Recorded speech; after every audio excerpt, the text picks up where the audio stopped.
Good morning, happy post-Easter. As you can see, we have snow in northern Michigan, although it's already warm enough for it to start melting. It was thicker when I woke up. And I'm like, why do we have dusting? Slightly more than a dusting of snow, because it's April and despite being here a decade, I'm still not used to the fact that it can snow in May. And I got a neighbor behind me, so I guess we're gonna drive moderately fast or let him pass us in a minute here, because I am never on a rush. I should be on a rush because we have a new bus today, but I am not. Because I decided I wanted to show you for the last time this season, maybe, the cute little outlines of all the trees. And talk a little bit about the transition between the last union story I told and getting to my current union, which I am very thankful that my youngest colleague is going to take over being our unit rep. Because they're sick of me, I'm sick of them. We're going well. So she's bright and cheery and people will like her. So I'm happy she took it over.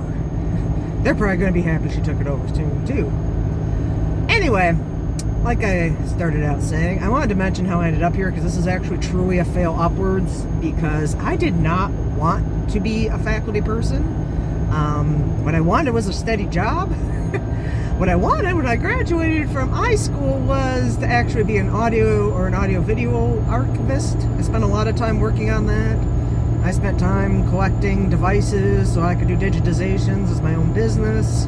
I had hopes. I had lots of hopes. As did we all when we were younger. But the combination of not being able to move, and that's, again, mostly our choice because we wanted to stay somewhere where we knew, and we had my dad's house.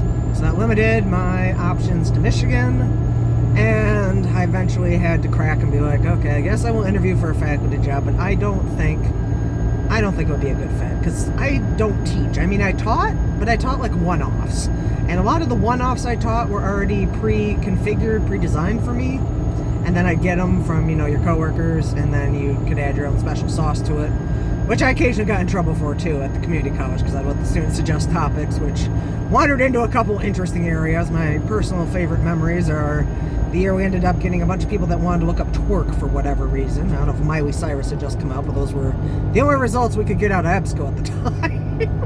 And then we had the one kid who, in a class full of like silent people, ended up standing up and saying cockfighting as a topic, and his teacher's like rolling her eyes and she's like shush, and I'm like no, we'll look that up. We went into a nice little side journey, side research journey on cockfighting and bear baiting and all the other horrific animal fighting sports. So I'm like, teachable moment. I know he was just being a jerk, but teachable moment.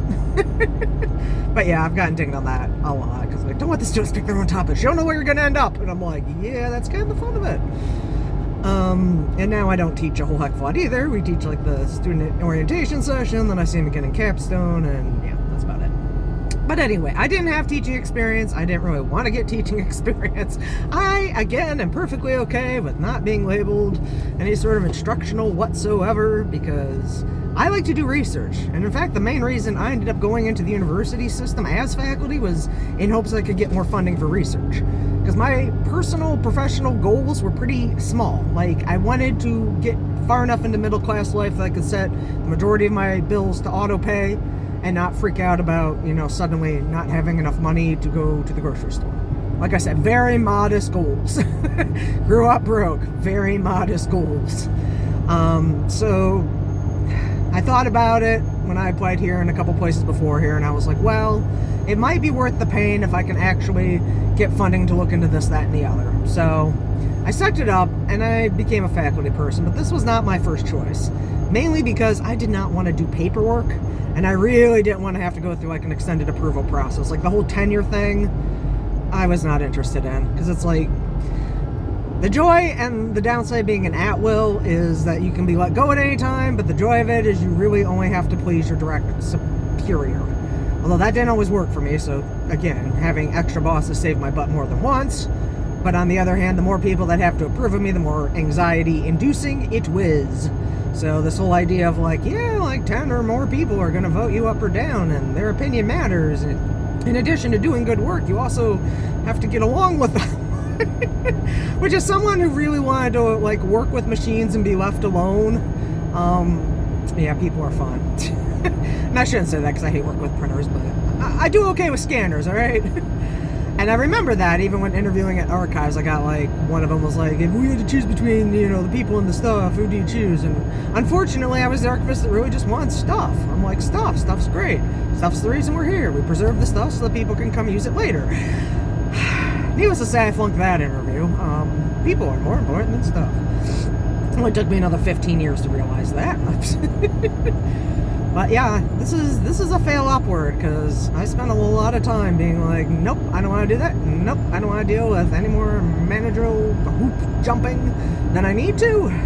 My husband allowed me to make it through the tenure process by constantly telling me that it was kind of equivalent to a 90-day, trial sign-on in the manufacturing industry, only my 90 days, because I was getting much better benefits, were much longer. Because he's like, I don't know how you put up with some of the stuff you put up with. And I'm like, you gotta play the game, babe. You gotta play the game. You might not like the rules, but you still gotta play. But I've gotten better, It's gotten a lot better in the last 10 years. My fuse has grown, all that good stuff.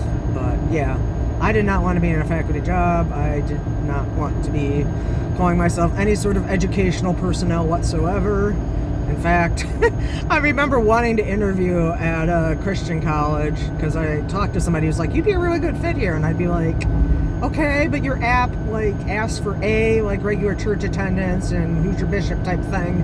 I don't have an answer for that. And there's also a section about, how your faith impacts what you do every day. And now I could probably articulate something a bit better. But at the time, I was like, can I just write a section here that says, look, I will not attempt to discuss religion with any of your students because I know what I have is probably not completely aligned with your particular Christian interpretation. Can I just sign that? Can I just sign that and say we're good? I don't want to sit here and try to BS, because unfortunately I'm not good at BSing. I'm better now, and that is one of the things you learn to do in academia, is to fluff stuff and BS, but it's never been my core ability. I deal much better with practical realities and fixing things and all that good stuff than, fluffing stuff and trying to look good, and I don't know. Not interested in playing that game. I just want to do good work, and that's why I'm a little bit frustrated and kind of at the end of my rope. Sitting here going, I don't have a research question. Everybody's getting ahead of me. I'm looking at stuff in AI and just feeling like I'm falling behind, which is fine because I'm kind of resisting it as well. Maybe I'm going to go back and do some great blockchain stuff with controlled digital lending. I don't know. I just don't feel like going on for another 10 or 15 or 20. I keep joking about having them buy me out for $1 million, but every so often I'm like, I can deal with that. I can see why the young people don't want to work. I'm kidding. I like my job and I like fixing things. Just don't feel faculty. I don't feel that. Except for the few times I went to invoke my royal faculty privilege to do things that, I shouldn't necessarily be doing. No, I am going to unlock this barrier because it is Saturday and I got a bunch of students that are coming in for a class. That was when I was getting my second master's degree over in information security. I remember doing that a couple of times because people would look at me and be like, this is for the football game, and I'd be like, I'm faculty. So it does come in handy every once in a while, but yeah. Alright, well, good talking to you. Wish us luck with the new boss.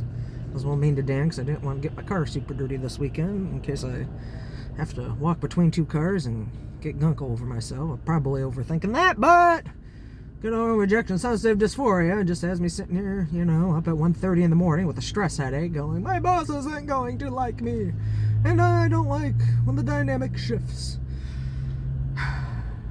It's gotta be better, though. That's what I'm thinking.